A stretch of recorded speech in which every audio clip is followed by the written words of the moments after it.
की प्रेरणा प्राप्त की थी और कषायों को छोड़ने की बात भी की थी। कषाय बुरी चीज है, हेय है। अब आगे बढ़ते हैं। कहां तक पहुंच गई थी अपनी घटना? सर्वार्थ सिद्धि विमान में देव हुए। कौन हुए? चक्रवर्ती वज्रनाभि। आदिनाथ भगवान के जीव चक्रवर्ती वज्रनाभि थे और वहां से वे राज्य पद छोड़कर मुनि हुए और मुनि बनकर के धर्म का पालन किया।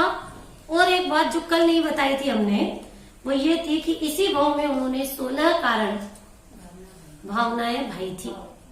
चक्रवर्ती हाँ, मुनि अवस्था में इतनी सुंदर सुंदर तीर्थंकर प्रकृति के बंध का कारण 16 कारण भावनाएं, दर्शन विशुद्धि, विनय संपन्नता, शील व्रतेश्वरति 4, अभीक्ष्ण ज्ञानोपयोग, पूरा नहीं बता रही हूँ, अरहंत भगवान की भक्ति, आचार्यों की भक्ति का भाव, वैयावृत्ति का भाव, प्रभावना का भाव और मुख्य रूप से वात्सल्य। वात्सल्य 3 लोक के जीवों के प्रति इतना वात्सल्य का भाव किया कि सब जीव सुखी हो और उसी के फल में इस जन्म में जन्म से ही उनका खून श्वेत हो गया। इतनी सुंदर वो भावना है भाई। देखिए, हम भी बैठे बैठे भावनाएं तो बहाते रहते हैं, तो भावनाएं भववर्धनी भी होती हैं और भावनाएं भव नाशिनी भी हो जाती हैं। कंजूसी कर जाते हैं, भावना बाने में भी कंजूसी करते हैं। सब जीव सुखी हो, कितनी उत्तम भावना है। तो ऐसी भावना भाते ही उनको तीर्थंकर प्रकृति का क्या हो गया था? बंध हुआ था। और एक आश्चर्य की बात यह है कि उनके पिताजी भी तीर्थंकर थे और उन्हीं के सानिध्य में उन्होंने तीर्थंकर प्रकृति का बंध किया था। हाँ, और उसके बाद वो सर्वार्थ सिद्धि में गए। सर्वार्थ सिद्धि में तो पूरे 33 सागर तक उन्होंने क्या किया? आवाज नहीं आ रही क्या? हाँ, सिर्फ चर्चा चर्चा चर्चा चर्चा और कोई कार्य नहीं। यहाँ तक कि वो भगवान के पंच कल्याणकों में भी नहीं आते। सर्वार्थ सिद्धि के देव एक दूसरे देव आपस में मिलकर के चर्चा करते हैं, वंदना करते हैं। अप्रतिम चैत्यालयों की नहीं, वंदना तो करते हैं, वहीं पर है ना अप्रतिम चैत्यालय, उनकी वंदना करते हैं। उसके बाद 33 सागर की आयु वहां पर पूरी करके, लेकिन एक बात है कि वहां पर चौथे गुण स्थान से ज्यादा नहीं होता, आगे नहीं बढ़ पाते कोई भी देव। ज्यादा से ज्यादा कौन सा गुण स्थान? 4 गुण स्थान। पर परिणामों की विशुद्धि कितनी गजब की। भले विशुद्धि हो, लेकिन आत्मा के आनंद का भोग कितना कर पाएंगे वो? एक कषाय के अभाव जितना, इससे ज्यादा नहीं। तो वहाँ बाकी की कषाय का काम ही क्या है? नहीं, कषाय तो पूरी है। देखो, संयम नहीं ले सकते देवगति के जीव, संयम धारण नहीं कर सकते और इसीलिए संयम धारण करने की भावना करते हुए वो ये सोचते हैं कि कब हमको मनुष्य जन्म प्राप्त हो और हम मुनि दीक्षा अंगीकार करके मुक्ति वधु का वर्ण करें, क्योंकि बिना मुनि बने कभी भी कोई भी जीव मोक्ष में नहीं जा सकता है, ऐसा नियम है।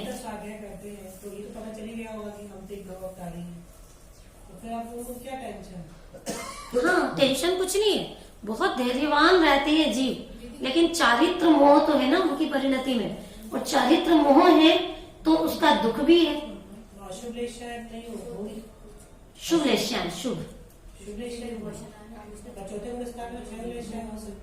हो सकती है, लेकिन अपन बात किसकी कर रहे हैं अभी?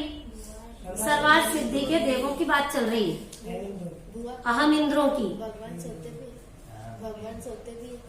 भगवान सोते? नहीं, भगवान तो 18 दोषों से रहित होते हैं। उसमें नींद भी एक दोष है, वो भी उससे रहित होते हैं, कभी नहीं सोते। वो तो पूरे समय क्या करते हैं? अपनी आत्मा के आनंद का भोग और उपभोग करते रहते हैं। चलिए, इधर उधर हम ज्यादा नहीं घूमेंगे क्योंकि अपना को आज ये लेसन पूरा करना है। आगे देखिए, सर्वार्थ सिद्धि से चय करके अयोध्यापुरी में, कल बताया था अयोध्यापुरी में 5 तीर्थंकरों का जन्म हुआ।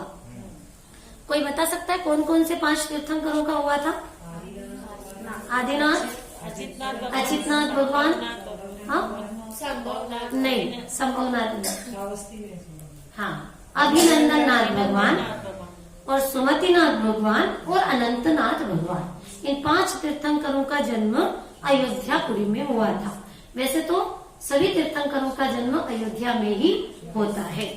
फिर वहां पर क्या हुआ, नाभि राजा और मरुदेवी, ये 14वें कुलकर थे। नाभि राजा और मरुदेवी माता के पुत्र के रूप में उनका जन्म हुआ, लेकिन जन्म से पहले, यहाँ पर नहीं लिखा है, लेकिन उनके जन्म से पहले भी कुछ हुआ था। गर्भ में आने के 6 महीने पहले से, 15 महीने, तो कितने महीने हो गए, 9 महीने तो गर्भ के, 15 महीने, पर 6 महीने पहले से हो गए, तो 15 महीने तक स्वर्ग से देवों ने आकर पूरी अयोध्या नगरी में रत्नों की वर्षा की, पूरी अयोध्या नगरी को सजाया, अयोध्या नगरी की परिक्रमा की और माता पिता की सेवा करते हुए और बहुमूल्य स्वर्ग से ला करके भेंट दी उनको, मतलब बहुत उत्सव मनाया, जिसको कहते हैं गर्भ कल्याणक महोत्सव। और 56 कुमारियां, अष्ट देवियां माता की सेवा के लिए भेजी गई। और आश्चर्य की बात है कि माता का सौंदर्य और ज्यादा बढ़ गया। 9 महीने तक माता के भी मन में आत्म तत्व की महिमा, आत्म तत्व का अनुभव समा गया। क्यों? क्योंकि गर्भ में तीर्थंकर के जीव हैं विराजमान, और उल्टे नहीं लटकते वहां पर, और गंदा नहीं रहता है गर्भ भी, बिल्कुल उसका भी शोधन हो जाता है। जिनेन्द्र देव है ना, बनने वाले जिनेन्द्र देव, और वो भी कैसे, सम्यक दृष्टि जीव, पहले से चल रहा है वो सम्यक दर्शन, तो वहीं से भोग भूमि में जो सम्यक दर्शन ग्रहण किया था वही चलता हुआ सभी जन्मों में आगे के चलता हुआ इस जन्म में भी आया है, अनंत काल तक रहेगा सम्यक दर्शन। तो गर्भ कल्याण का पहले हम एक भजन करेंगे, उसके बाद आगे बढ़ेंगे। बोलिए कोई भी।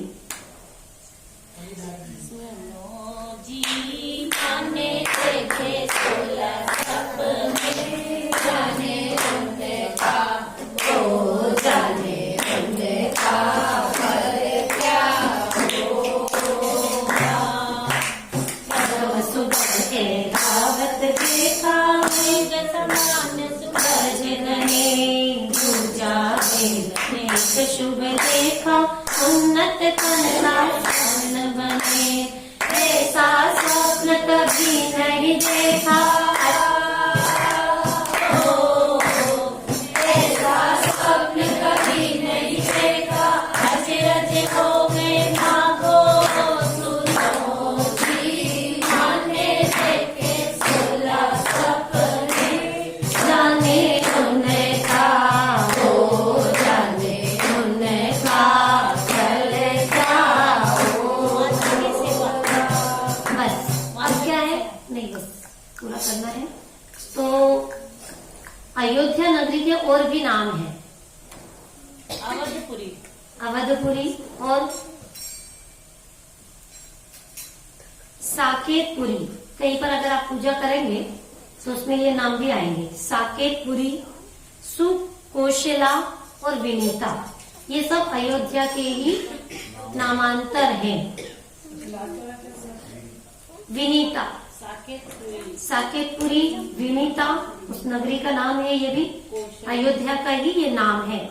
तो ये जो 16 स्वप्न हैं, ये तीर्थंकर देव के जन्म को सूचित करने वाले हैं। और इसका कैसा फल है, ये माता पूछती है पिता से जाकर के, राजा से, महाराजा से जाकर, और वो ये कहते हैं कि तुम रत्न कुक्षिधारिणी बन गई हो और तुम्हारे अंदर 3 लोक के नाथ के जीव ने प्रवेश कर लिया है।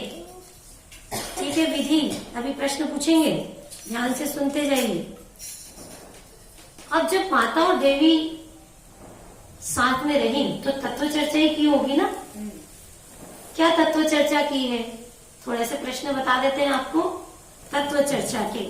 हे माता, इस जगत में उत्तम रत्न कौन सा है? Recording in progress. तो माता ने कहा, हे देवी, सम्यक दर्शन ही इस जगत में सर्वश्रेष्ठ रत्न है। हे माता, इस जगत में बहरा कौन है? जो कान होते हैं भी जिनवाणी ना सुने। जो जिनवाणी का श्रवण नहीं करता, कान क्योंकि यही सबसे उत्तम वचन है तीन लोक में, अमृत के समान। इसको भी जो नहीं सुनता तो वह बहरा है। शीघ्र करने योग्य कार्य क्या है? सम्यक दर्शन। माता ने क्या कहा? शीघ्र करने योग्य कार्य, मोह का त्याग और मोक्ष की साधना।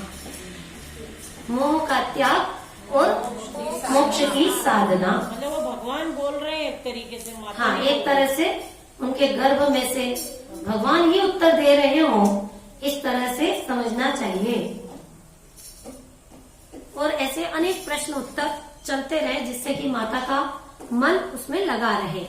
अब 9 महीने पूरे हो गए। अब देखिए यहाँ पर आगे देखते हैं। भावी भगवान का जन्म होते ही इंद्रों ने अयोध्या आकर बड़ा उत्सव किया। देवगति से चल करके अयोध्या नगरी में आए इंद्र, और सबसे पहले तो इंद्र का आसन, कंपायमान जन्म की खबर सुनते ही, क्योंकि वो तो अवधि ज्ञानी रहते हैं इंद्र, तो पता चल गया उनको, और पता चलते से ही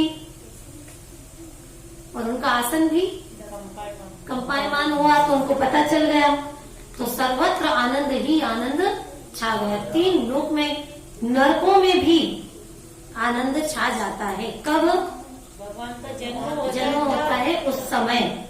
और वहीं से सिंहासन से नीचे उतर करके उन्होंने तीर्थंकर को नमस्कार किया, और अपने पूरे इंद्र परिवार के साथ, और किसके साथ? एक सचिंद्राणी और पूरा इंद्र परिकर और ऐरावत हाथी, रावत हाथी को लेकर के और उसको लेकर के अयोध्यापुरी में आए।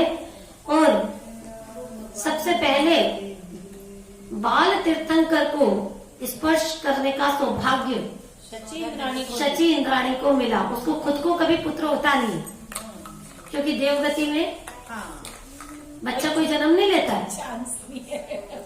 लेकिन फिर भी बाल तीर्थंकर को हाथ में लेकर के, और अद्भुत अनुभूति, चैतन्य की अनुभूति, क्योंकि ये जो तीर्थंकर हैं, इनकी इतनी महिमा क्यों गाई जा रही?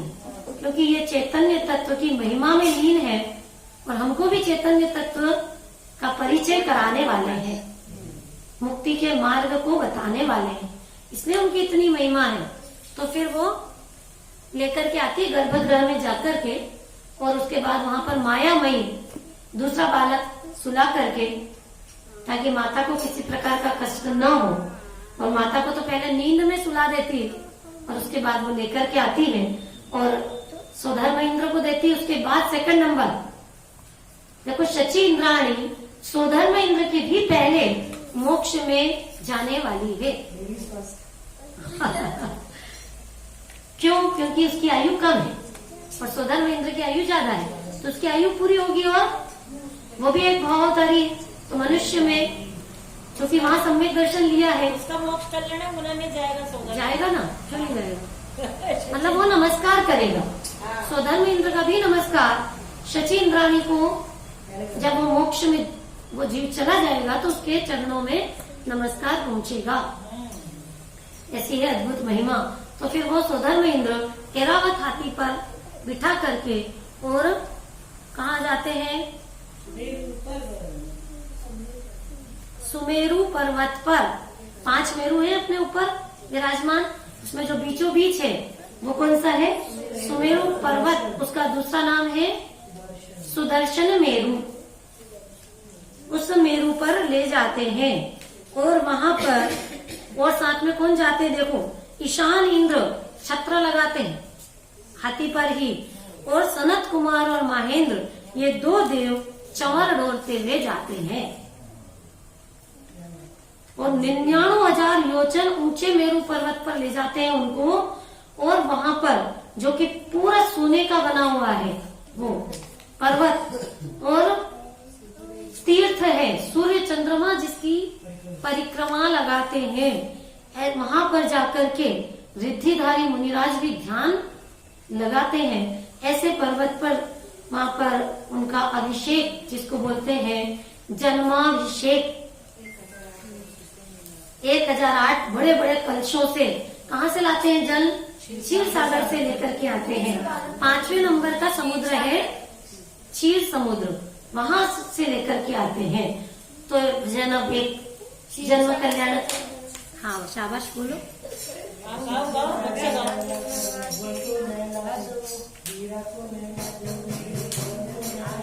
आया आया महोत्सव आया, आया जन्म महोत्सव आया, आया आया महोत्सव आया, आया जन्म महोत्सव आया। सो धर्म इंद्र भी आए, शची इंद्राणी भी आई, गर्भगृह पे जाकर के वो बालक को ले आई। आया आया महोत्सव आया, आया और भी हजारों भजन है जन्म कल्याण के अवसर पे। ये कल्याणक ऐसा है कि जो भी इसको मनाते हैं भक्ति भाव से, वो खुद भी सम्यक दर्शन प्राप्त कर लेते हैं। इतनी महिमा है एक एक कल्याणक। नाम ही क्या है इसका? कल्याणक, जिसके द्वारा कल्याण हो जाए। हाँ बोलिए। कोई बात नहीं। उसके बाद अभिषेक के बाद बाल तीर्थंकर की पूजा करते हैं और उनको उत्तम वस्त्र के द्वारा पूरे शरीर को पोंछ करके स्वर्ग से लाए हुए वस्त्र और आभूषण उनको पहनाए गए। पैदा होते से बच्चा बैठ भी जाता है क्या? महिमा है 10 जन्म के अतिशय। बैठ भी जाता है। अभी तो अपन उसकी चर्चा नहीं कर रहे हैं, लेकिन अगर एक एक की चर्चा करें तो आपको पता चलेगा कि दुनिया में ऐसा कोई दूसरा देव नहीं है जिनको कि बाहर के भी ऐसे अतिशय हैं। तो अंदर की तो उनकी महिमा, आत्मा की, उनके परिणामों की तो क्या महिमा कहें, जिनके बाहर ही पुण्य का ऐसा अद्भुत ठाठ है।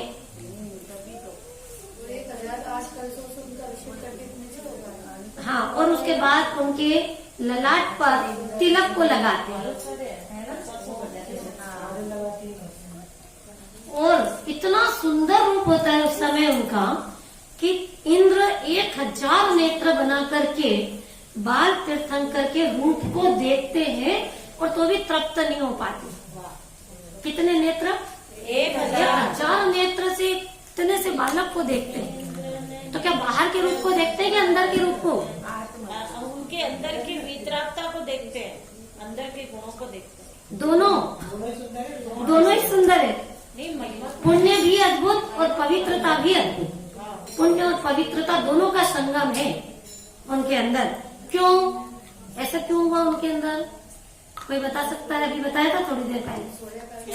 हाँ, क्योंकि उन्होंने पहले ऐसे परिणाम किए हैं जिसके फल में ऐसा उदय आया है। आप सोचे कि भैया हमारा भी तो जन्म हुआ, कोई मसाले नहीं आया। बुंदेलखंडी वाले लोग 16 ग्राम भावना तो नहीं भाते, पर 16 बहुत करते। चलिए आगे। बिल्कुल बीच में ध्यान डिस्टर्बेंस मत कीजिए, कोई भी जो बात चल रही है उधर पर ही केंद्रित कीजिए अपने उपयोग को। आगे और आगे बढ़ते हैं।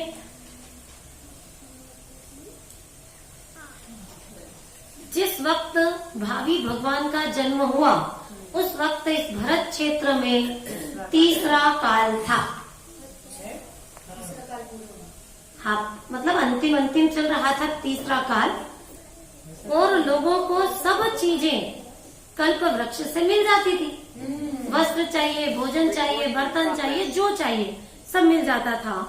परंतु जब तीसरा काल पूरा होने लगा और कल्प वृक्ष नष्ट होने लगे, तब भावी भगवान ने अनाज वगैरह के द्वारा जीवन निर्वाह की रीति लोगों को सिखाई।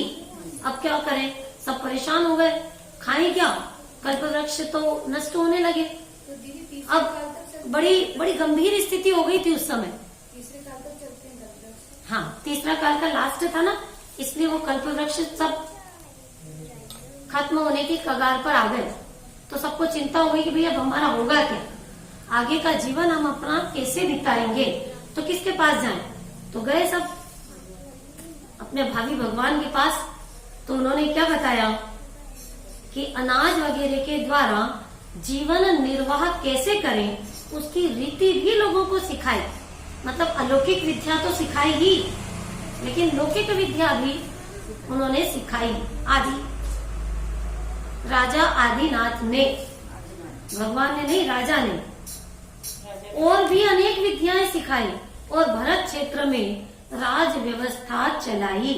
देखो 6 प्रकार की विद्याएं सिखाई थी। असी, मसी, कृषि, विद्या, शिल्पी और वाणिज्य। असी मतलब क्या?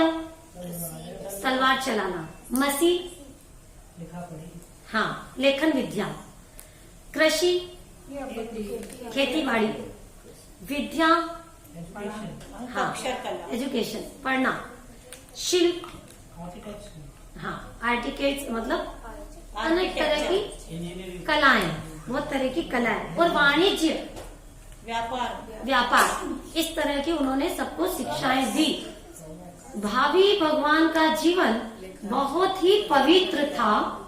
उन्हें आत्मा का ज्ञान था, अर्थात वे अविरत सम्यक दृष्टि थे। जन्म से कि गर्भ से? पूर्व जन्म से ही थे। 2 शब्द आए इसमें, अविरत सम्यक दृष्टि। मतलब सम्यक दृष्टि तो थे, दृष्टि तो सम्यक थी, लेकिन साथ में एक शब्द और जोड़ दिया,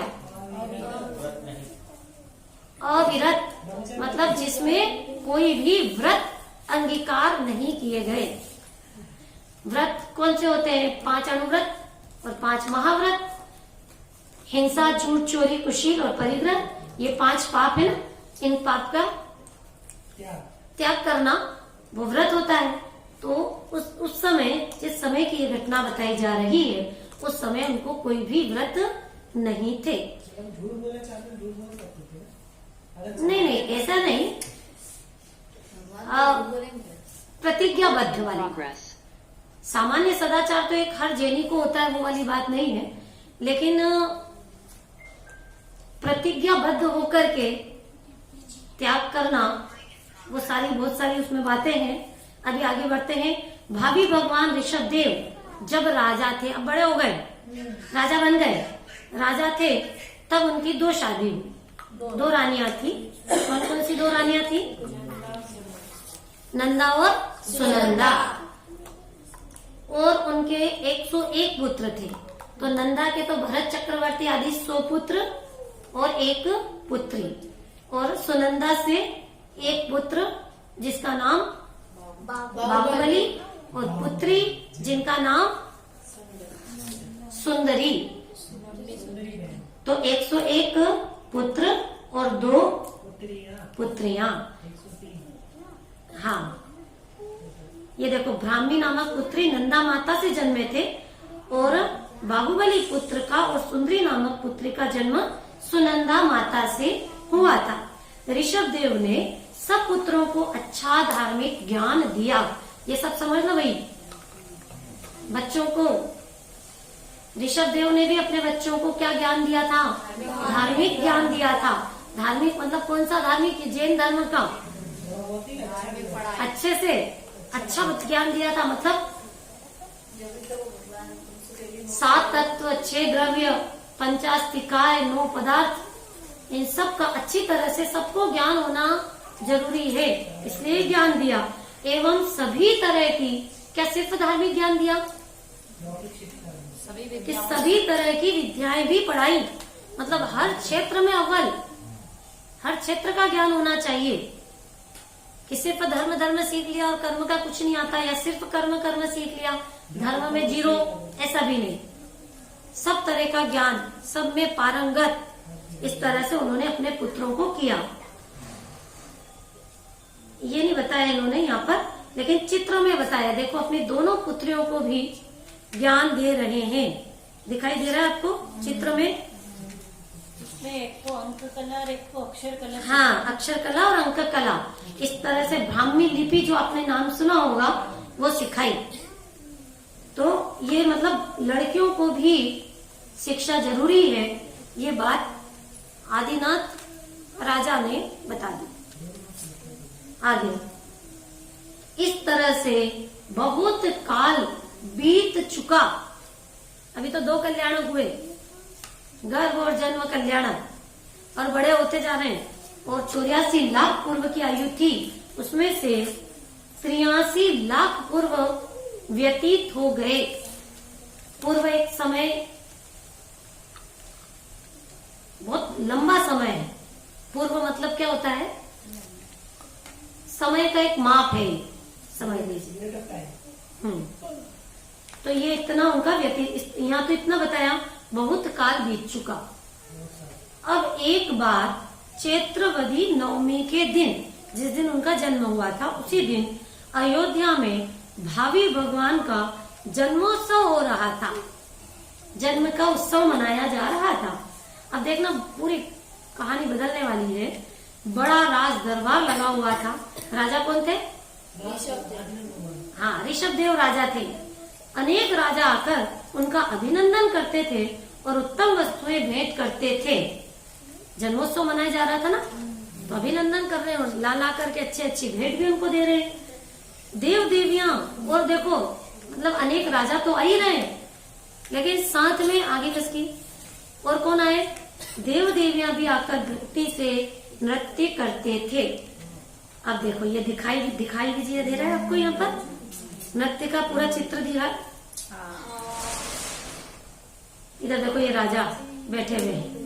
नीलांजना नाम की एक देवी बहुत अच्छा नृत्य कर रही थी। स्वर्ग से आई थी देवी, वो नृत्य कर रही थी। इतने में नृत्य करते करते ही देवी की आयु समाप्त। आयु, जितनी आयु जो लेकर के आया है उसमें एक क्षण भी बढ़ भी नहीं सकता, किसी का भी घट भी नहीं सकता, चाहे वो देवगति का देव या देवी ही क्यों न हो। तो देवी की आयु क्या करते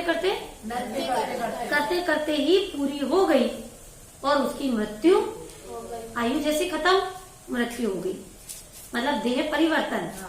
देह की ऐसी क्षणभंगुरता देखते ही राजा ऋषभदेव का मन संसार से विरक्त हुआ। बस अभी तो इतना पहले समझते हैं कि जैसे ही उन्होंने ये देखा, मतलब किसी को पता नहीं चला, और वो देवी की जैसे मृत्यु हुई और दूसरी देवी सेम वैसी ही इंद्र ने भेज दी, और वो इधर ऐसी मरी और दूसरी देवी खड़ी हुई और वो नृत्य करने लगी। तो किसी को ये पता नहीं चला कि इसकी मृत्यु हुई। इतना फास्ट काम इंद्र का, उनकी व्यवस्था कैसी होगी? लेकिन राजा ऋषभदेव को ये बात पता चल गई। 3 ज्ञान के धारी थे, उन्होंने देख लिया कि अरे इसकी तो मृत्यु हो गई, दूसरी आ गई है यहाँ पर। तो देखा कि इतनी आयु क्षण मंगूर है, आयु का किसी का कुछ भी भरोसा नहीं है, क्षण मंगूर है ये जीवन। हम कितने प्लानिंग बनाते हैं भविष्य के बैठे बैठे, ये करेंगे ये करेंगे ये करेंगे, अरे कर भी पाओगे? कल का सूरज भी देख पाओगे कि नहीं देख पाओगे?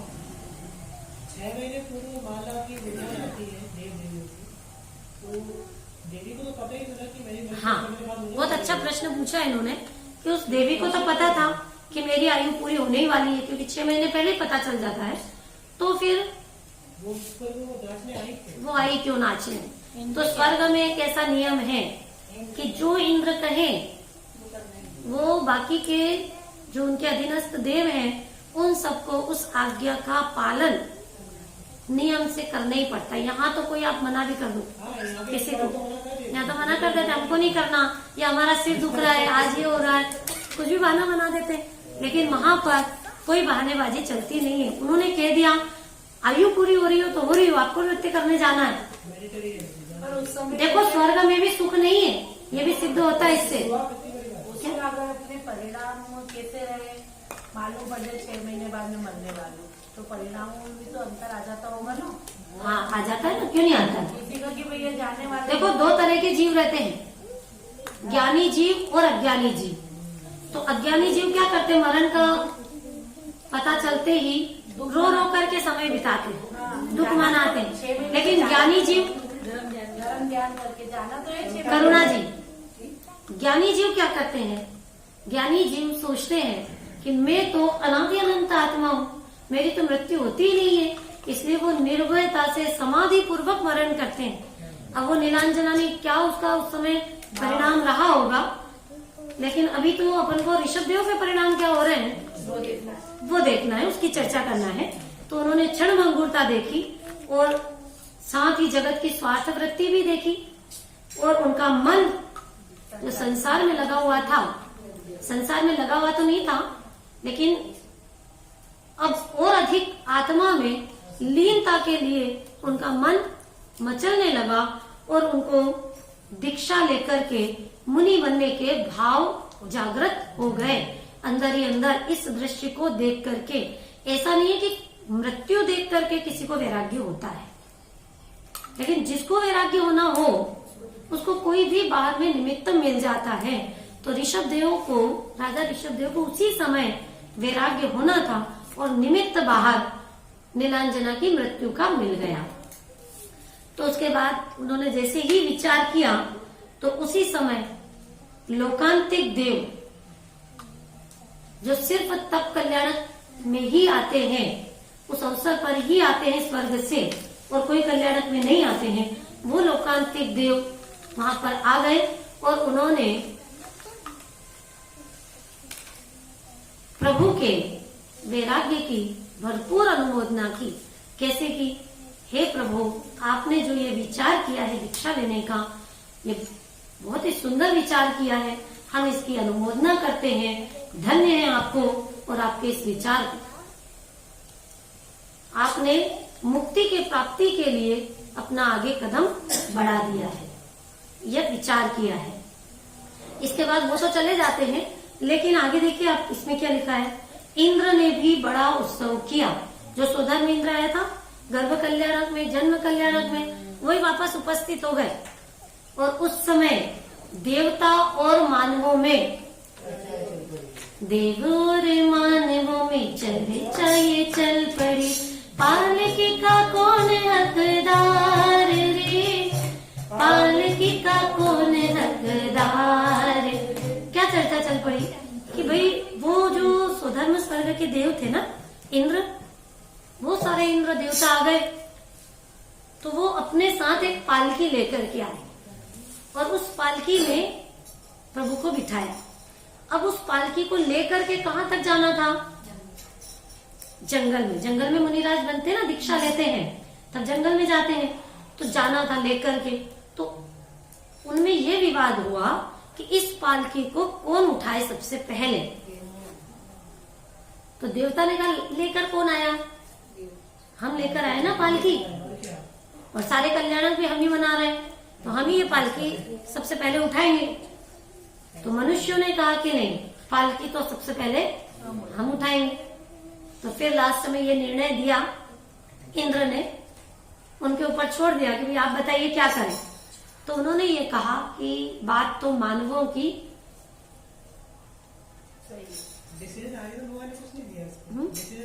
नहीं, वो तो बहुत गंभीर जीव है, दीक्षा ले सकते हैं, वो तो दीक्षा लेने के लिए उनका तो मन 12 भावनाओं के चिंतन में लग रहा है। सारे जो वैराग्य वर्धनी 12 भावनाएं, वही तो है मानव, और कौन से समाज? वही तो मानव है, वही तो बोल रहे हैं। तो उन्होंने क्या डिसीजन दिया कि प्रभु के साथ दीक्षा लेने में कौन समर्थ है, देव या मनुष्य? अभी जस्ट पूर्व मैंने आपको बताया था कि देवता संयम धारण नहीं कर सकते, तो स्वधर्म इंद्र ने कहा कि प्रथम पालकी उठाने का अधिकार जो इनके साथ दीक्षा ले सके उन्हीं को है, मतलब मनुष्यों को है। और मैं भी ये भावना पाता हूँ कि कब मुझे मनुष्य पर्याय प्राप्त हो और मैं संयम धारण कर सकूं। क्यों? क्योंकि संयम धारण करने में दुख नहीं है। ऐसा लगता ना मुनिराज बन गए, कितने दुखी हो जाएंगे, अब सब राजपाट छूट जाएगा, वस्त्र भी नहीं, ठंड, गर्मी, बरसात सब कैसे सहन करेंगे। लेकिन ऐसा नहीं है, यहाँ ज्यादा दुख है, और मुनि अवस्था में तो सुख ही सुख है। कोई दुख के लिए काम करते हैं कि सुख के लिए करते हैं? आत्मा के अतीन्द्रिय सुख का प्रचुर वेदन करने के लिए, राग को तोड़ने के लिए, जिसका राग इतना टूट जाता है ना, तो मुनि दीक्षा लेते हैं। देखा देखी 4000 राजाओं ने उनके साथ दीक्षा ले ली। ये ले रहे तो अपन भी ले लो, अच्छा काम होगा, चलो नई चीज थी ना लोगों के लिए। नई चीज थी, पहले पहले तीर्थंकर, प्रथम तीर्थंकर, लेकिन जब तक मन में 3 कषाय का अभाव अपनी परिणति में होता है ना, तो कोई मुनि दीक्षा धारण करता है। तब फिर अनेक उपसर्ग परिसर आ जाए तब भी वो डिगता नहीं है, और आगे आगे लीनता में, शुद्धि में वृद्धि करता हुआ पूर्ण शुद्धता को प्राप्त जीव कर लेता है। तो फिर क्या हुआ, देखिए, इंद्र ने उनकी दीक्षा के समय भी बड़ा उत्सव किया। ये तीसरा कल्याण, कौन सा कल्याण? तप कल्याण। तीसरे कल्याण का नाम दीक्षा कल्याण या तप कल्याणक मनाया। अभी तक असंख्य वर्षों से भरत क्षेत्र में कोई मुनिराज नहीं थे। कितने वर्षों से? असंख्य वर्षों से। भगवान ऋषभ देव ही पहले भगवान तीर्थंकर भी यही है, और पहले मुनि भी ऋषभ देव ही बने थे। और मुनि दीक्षा ली ना, तब देवों ने उनकी पूजा की, केश मुंचन कर दिया, वस्त्राभूषण त्याग कर दिए। इस समय का भी हम एक भजन ले लेते, फिर आगे अपनी कहानी को बढ़ाएंगे।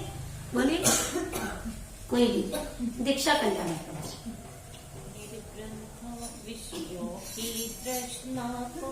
छोड़ संयम की साधना में चल बड़े आदि कुमार,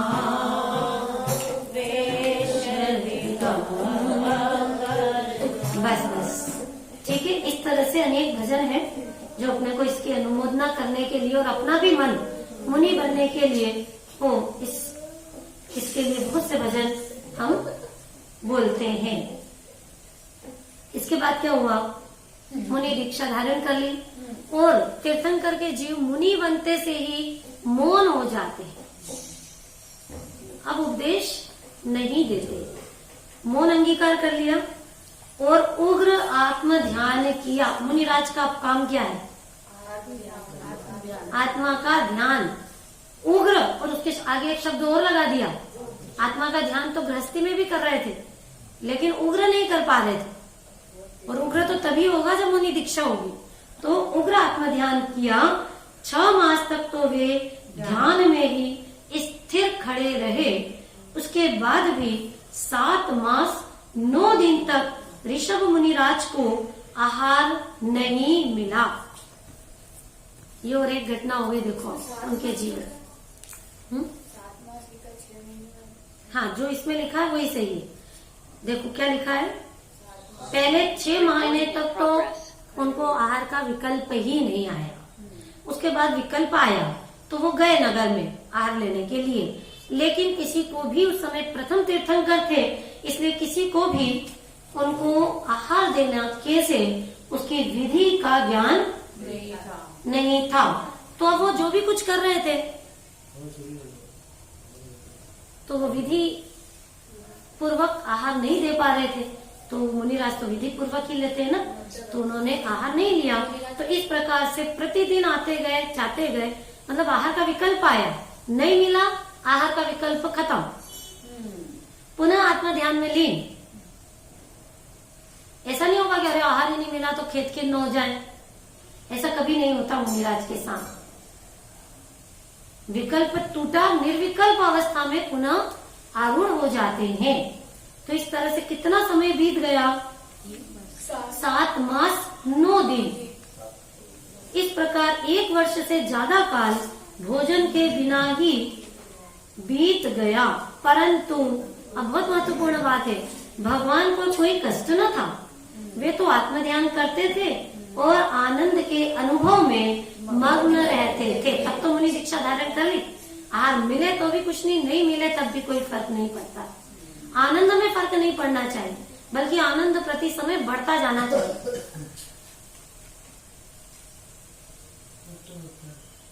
अंत में हाँ, उत्तरोत्तर बढ़ना चाहिए। और अंत में वैशाख सुदी तीज के दिन क्या हुआ, एक और घटना घट गई। देखिए, ऋषभ मुनिराज हस्तिनापुर पधारे। नाम सुना हस्तिनापुर का? हस्तिनापुर में कौन से तीर्थंकर का जन्म हुआ है?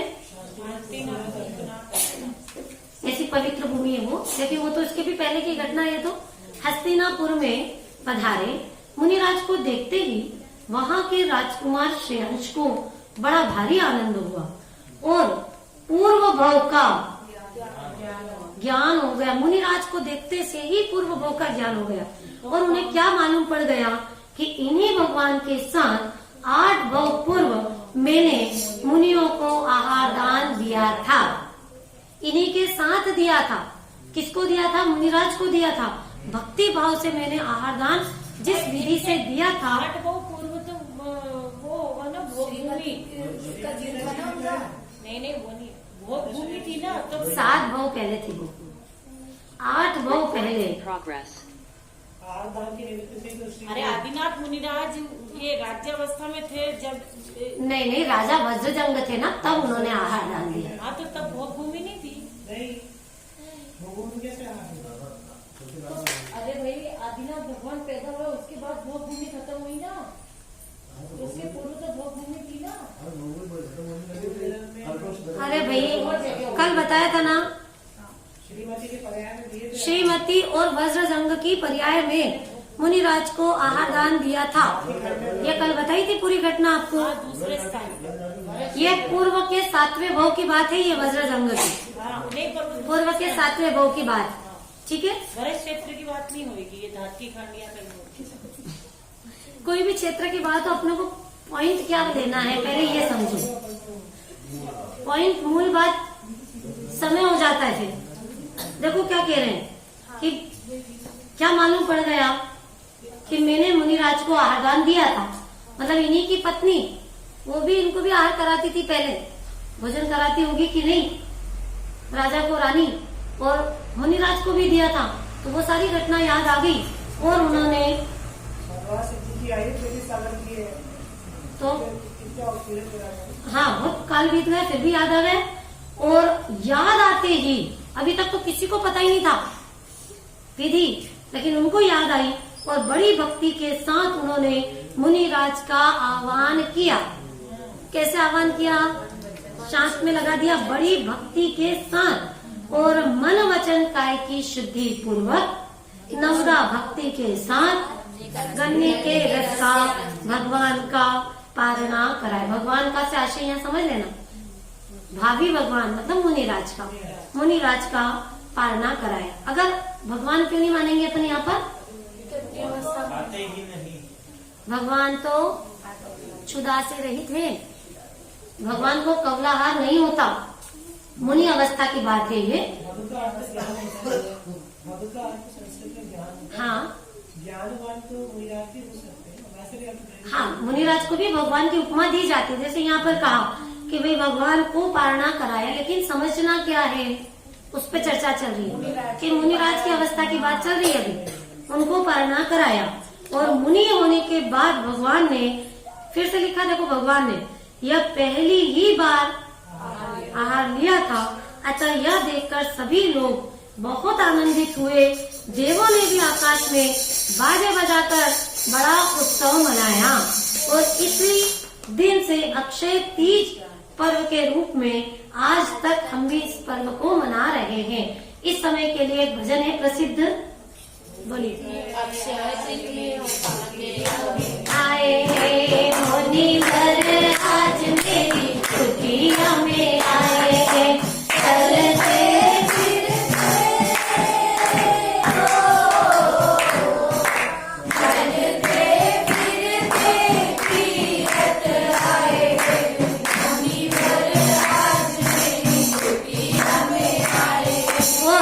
लगभग 18 कोड़ा कोड़ी सागर से बंद पड़े दान तीर्थ का कितना समय व्यतीत हो गया था? 18 कोड़ा कोड़ी सागर ये बंद था। वो दान तीर्थ